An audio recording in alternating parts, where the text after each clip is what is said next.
দুনিয়ার জীবনকে প্রাধান্য দেয়া যাবে না। ওয়ামা হাদিহিল হায়াতুদ দুনিয়া ইল্লা মাতাউল গুরুর, সম্পূর্ণ মরীচিকা। মরীচিকা দেখেছেন? দুনিয়ার জীবন যে কি জিনিস, যারা আল্লাহর পথে পরীক্ষার সম্মুখীন হয়েছে ওরা জানে। মানে কিচ্ছু না, মানে মুহূর্তে আল্লাহ পাক ইহকাল পরকালের ফয়সালা করে ফেলবে। আমরাও বুঝবো, এটা আমরা বুঝবো না এমন নয়। ইয়াং ছেলে রাস্তায় যাচ্ছে, বাইক নিয়ে খুব দাবরানি দিচ্ছে, আছে না?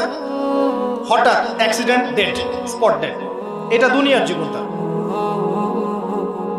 সারা জীবন দুনিয়ার পিছনে ছুটেছে, শেষ বয়সে হতাশ, কিছুই পেলাম না। পাবে না, কারণ আল্লাহর পথে না চললে শেষ বয়সে গিয়েও কিছু পাবেন না। যন্ত্রণা, হতাশা, গ্লানি ছাড়া।